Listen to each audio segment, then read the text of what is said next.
Important thing Nernst equation क्या होती है और आपको वर्बली याद करनी है। अगर मैं कहूं आपसे कि कोई केमिकल रिएक्शन इस तरह से परफॉर्म हो रही है, किसी इलेक्ट्रोकेमिकल सेल के अंदर केमिकल रिएक्शन में ए और बी पार्टिसिपेट कर रहे हैं और यहां पर एक्स और वाई बना रहे हैं और ये उनकी स्टोइकियोमेट्रिकल कोफिशिएंट है, तो यहां पर अगर आपको नर्स्ट इक्वेशन को, ये क्यों लिखा गया, क्योंकि यहां पर नर्स्ट इक्वेशन में आपको रिएक्शन कोफिशिएंट लिखना होता है, इसीलिए इसको लिखा गया। तो नर्स्ट इक्वेशन प्रॉपर्ली किस किस को याद है, याद होनी चाहिए। पूरे नर्स्ट इक्वेशन पहले तो कहां काम आती है, ये बहुत इंपॉर्टेंट है। ये वहां काम आती है जहां पर आपकी स्टैंडर्ड कंडीशंस ना हो, मतलब आपका concentration 1 capital M, molarity 1 capital M ना हो, आपका जो प्रेशर है बेसिकली 1 atm ना हो, समझ में आ रहा है, वहां पर आपके काम आती है। तो अगर हम लोग बोले कि ई सेल क्या है, that is E cell is equal to E not cell minus 2.303 RT upon NF log of Q।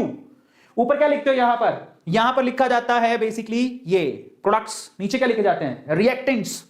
Stoichiometry के साथ में इसको रिएक्शन कोफिशिएंट कहा जाता है। तो अगर कोई मुझसे पूछे तो काम की चीज क्या है, तो यहां पर देखो E not cell standard electrode potential है, आर की वैल्यू गैस कांस्टेंट है, टी टेंपरेचर है, एन नंबर ऑफ इलेक्ट्रॉन है, एफ फैरेड है।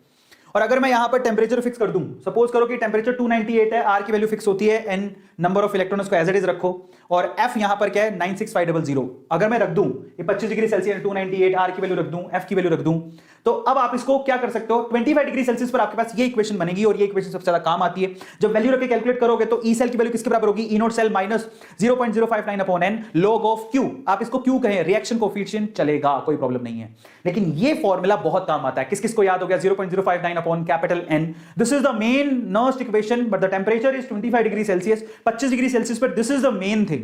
Is this clear to all of you? जल्दी से बताओ ये सबको समझ में आया कि ना आया? नर्स्ट इक्वेशन कहते हैं इसे।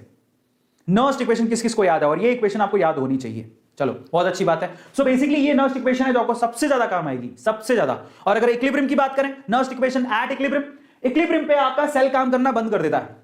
ठीक है, ध्यान से आप चेक करना, मैं आपको क्या बोलने की कोशिश कर रहा हूं।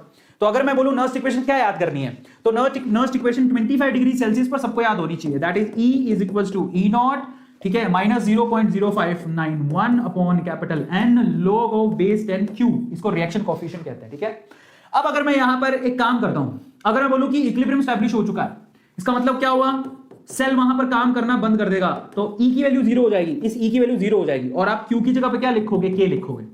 तो फिर आपके पास नर्स्ट इक्वेशन क्या बनेगी, that is E not cell which is equals to 0.0591, क्योंकि इसकी वैल्यू तो 0 हो गई, upon n log of base 10, और यहां लिखोगे K।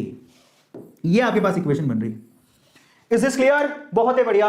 तो फाइनली ये इक्वेशन है जो आपके सामने, नर्स्ट इक्वेशन इसी को बोलते हैं, इक्विलिब्रियम पर ये कहलाती है, जो कि बहुत इंपॉर्टेंट है। ई सेल की वैल्यू 0 हो जाएगी, इसकी वैल्यू Kc, इक्विलिब्रियम कांस्टेंट, यहीं से आपको Kc की वैल्यू निकालनी होती है। ये है आपकी Nernst equation in the case of equilibrium, याद रखोगे, बहुत बढ़िया।